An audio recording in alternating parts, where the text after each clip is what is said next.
എന്ത് തരത്തിൽ പറയാൻ കഴിയും എന്നറിയാത്ത രീതിയിലുള്ള മഹാസഞ്ചയം ഒരു കടലായി VS കാണാൻ ഒഴുകിയെത്തുന്ന കാഴ്ചയാണ് നിലവിൽ കണ്ടുകൊണ്ടിരിക്കുന്നത്. എന്തായാലും ആലങ്കോട് മാത്രമാണ്, തിരുവനന്തപുരം ഇതുവരെയും പിന്നിട്ടിട്ടില്ല വിലാപയാത്ര. ആലങ്കോടാണ് നിലവിൽ എത്തിയിരിക്കുന്നത്. ഇനി കടുവയിൽ, കല്ലമ്പലം, നാവായിക്കുളം, 28-ാം മൈൽ, കടമ്പോട്ട് കോണം എന്നീ സ്ഥലങ്ങൾ കൂടി പിന്നിട്ടാൽ മാത്രമേ വിലാപയാത്ര കൊല്ലം ജില്ലയിലേക്ക് പ്രവേശിക്കുള്ളൂ എന്നുള്ളതാണ്. ആ കൊല്ലം ജില്ലയിലേക്ക് പ്രവേശിക്കണമെങ്കിൽ തന്നെ ഒരുപക്ഷെ ഒരു അരമണിക്കൂറിന് മുകളിൽ സമയം ഇനിയും വേണ്ടിവരും എന്നുള്ളതാണ് ഇപ്പോൾ പ്രതീക്ഷിക്കുന്നത്. കൊല്ലം ജില്ലയിലും വലിയ തരത്തിൽ ആളുകൾ ഒരു മഹാപ്രവാഹമായി VS കാണാനായി ഇപ്പോൾ കാത്തിരുന്നുകൊണ്ടിരിക്കുകയാണ്. ഏതായാലും VS എന്ന ഒരു മഹാമനുഷ്യൻ, മഹാവിപ്ലവകാരി, കേരളം കണ്ടതിൽ വെച്ച് ഒരു നൂറ്റാണ്ടിനപ്പുറം ജീവിച്ച ഒരു മഹാചരിത്രം, കേരളത്തിന്റെ ചരിത്രത്തിനൊപ്പം നടന്നയാൾ ഏറ്റവും ചെറിയ പ്രായത്തിൽ തന്നെ പൊതുപ്രവർത്തനത്തിനിറങ്ങി തൊഴിലാളികളെ സംഘടിപ്പിച്ച് ആദ്യം തയ്യൽ തൊഴിലാളികളെ സംഘടിപ്പിക്കുന്നു, തയ്യൽ തൊഴിലാളിയായി ജീവിതം ആരംഭിക്കുന്നു, അതിനുശേഷം കയർ തൊഴിലാളികളെ സംഘടിപ്പിക്കുന്നു. അങ്ങനെ തൊഴിലാളി മേഖലയിൽ അടിച്ചമർത്തപ്പെട്ട ഏറ്റവും തൊഴിലാളികൾക്ക് ഒരു ജീവനോളം പോലും വിലയില്ലാതിരുന്ന ഒരു കാലത്താണ് VS അവർക്ക് വേണ്ടി പോരാടിയത്, അവരെ സംഘടിപ്പിച്ചു തുടങ്ങിയത്.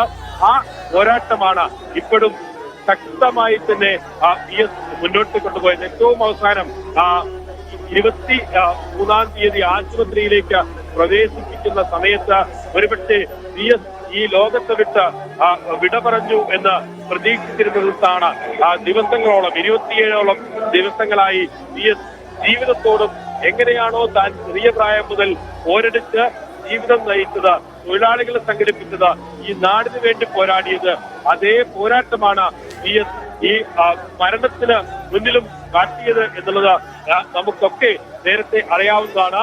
അതിനെല്ലാം ഈ കേരളം നൽകുന്ന അംഗീകാരമായി, കേരളം നൽകുന്ന പ്രത്യുപകാരമായി VS കേരളത്തോട് ചെയ്ത എല്ലാ നന്മകൾക്കും, കേരളത്തിന് വേണ്ടി ചെയ്ത എല്ലാ പോരാട്ടങ്ങൾക്കും പ്രത്യുപകാരം നൽകിയിരിക്കുന്നു കേരളം എന്നുള്ളതാണ്, നൽകിക്കൊണ്ടിരിക്കുന്നു എന്നുള്ളതാണ് ഇപ്പോൾ ഈ തിരുവനന്തപുരം ജില്ല പോലും കടന്നു ചെല്ലാൻ, അപ്പുറം കടന്നെത്താൻ കഴിയാത്ത വിലാപയാത്ര സാക്ഷ്യപ്പെടുത്തുന്നത്.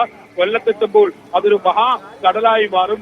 അതിനുശേഷം ആലപ്പുഴയിലേക്ക് എത്തുമ്പോൾ എന്താകും അവസ്ഥ എന്ന് പോലും ചിന്തിക്കാൻ കഴിയാത്ത നിലയിലാണ് നിലവിൽ ജനങ്ങളുടെ പ്രവാഹം ഉണ്ടാകാൻ പോകുന്നത് എന്നുള്ളത് തന്നെയാണ് ഈ ജനപ്രവാഹം സാക്ഷ്യപ്പെടുത്തുന്നത്. ആലപ്പുഴയിലേക്ക് ഒഴുകിയെത്തുന്ന ജനങ്ങൾ അത് കൊല്ലത്തെയോ തിരുവനന്തപുരത്തെയോ പോലെ ആ ജില്ലകളിലെയോ ഒരു പ്രദേശത്തെയോ ആളുകൾ മാത്രമായിരിക്കില്ല എന്ന കാര്യത്തിൽ ഒരു സംശയവുമില്ല. കാരണം കേരളത്തിന്റെ അങ്ങേയറ്റമായ കാസർഗോഡ് മുതൽ ഉള്ള ആളുകൾ മുഴുവനും ആലപ്പുഴയിലേക്ക്, VSനെ സ്നേഹിക്കുന്നവർ മുഴുവനും ആലപ്പുഴയിലേക്ക് ഒഴുകിയെത്താനുള്ള സാധ്യതയാണ് കാണുന്നത്. കാരണം നമുക്ക് കഴിഞ്ഞ വർഷമൊക്കെ VSന്റെ ജന്മദിനവും ദിനത്തിൽ ഒക്കെ എത്തിയ ആളുകളെ കണ്ടാൽ അറിയാം. കാസർഗോഡ് നിന്ന് എത്തിയ ആളുകൾ VSന്റെ തിരുവനന്തപുരത്ത് വേലിക്കകത്ത് വീട്ടിലെത്തി, അവിടെ എത്തി ബർത്ത്ഡേ കേക്കുമായി എത്തുന്ന കാഴ്ച ഉൾപ്പെടെ നമ്മൾ കണ്ടതാണ്. അതുകൊണ്ട് തന്നെ ആലപ്പുഴയിൽ ഒരു വലിയ ജനപ്രവാഹം ഉണ്ടാകും. അതൊരു കടലായി മാറും. അതൊരു മഹാകടലായി VSന് അന്ത്യാഭിവാദ്യം അർപ്പിക്കാൻ എത്തും എന്ന കാര്യത്തിൽ ഒരു സംശയവുമില്ല. ആ കാഴ്ച തന്നെയായിരിക്കും കാണാൻ പോകുന്നത്. എന്തായാലും ഇതുവരെയും VSന്റെ വിലാപയാത്ര കൊല്ലം ജില്ലയിലേക്ക് കടക്കാൻ കഴിഞ്ഞിട്ടില്ല. ഇനിയും 4 കേന്ദ്രങ്ങൾ കൂടി പിന്നിട്ടാൽ മാത്രമേ VSന്റെ വിലാപയാത്രയ്ക്ക് കൊല്ലം ജില്ലയിലേക്ക് പ്രവേശിക്കാൻ കഴിയൂ. അതിന് ഒരുപക്ഷെ 30-40 മിനിറ്റ് കൂടി എടുക്കും എന്നാണ് പ്രതീക്ഷിക്കുന്നത്. കൊല്ലം ജില്ലയിൽ പല സ്ഥലങ്ങളിലും CPM തന്നെ നിലവിൽ തീരുമാനിച്ചത് അടിസ്ഥാനത്തിൽ 4-5 ഏരിയ കമ്മിറ്റികൾ ചേർന്ന് അവിടെയുള്ള ആളുകൾക്ക് VSന് അന്ത്യാഭിവാദ്യം അർപ്പിക്കാനുള്ള സൗകര്യമാണ് ഒരുക്കിയിരിക്കുന്നത്. പക്ഷേ അതിനിടയിൽ പല പ്രദേശങ്ങളിലുമുള്ള ആളുകൾ വഴിയോരങ്ങളിൽ VSന് അന്ത്യാഭിവാദ്യം അർപ്പിക്കാനായി കാത്തിരിക്കുന്നു എന്നുള്ളതാണ് ഇപ്പോൾ കാണുന്ന കാഴ്ച. അതുകൊണ്ട് തന്നെ ഈ വലിയൊരു കടലായി, ജനപ്രവാഹമായി VSന് അന്ത്യാഭിവാദ്യം അർപ്പിക്കാൻ എത്തുന്ന ആളുകൾ മാറും എന്നുള്ളതാണ് ഇപ്പോൾ പ്രതീക്ഷിക്കുന്നത്. എന്തായാലും VS എന്ന 2 അക്ഷരം അത് കേരളത്തിന് എന്തൊക്കെ നൽകി എന്നതിന്റെ പൂർണ്ണമായ പ്രത്യുപകാരമാണ് കേരളം ഇപ്പോൾ VSന് നൽകിക്കൊണ്ടിരിക്കുന്നത് തന്നെയാണ്.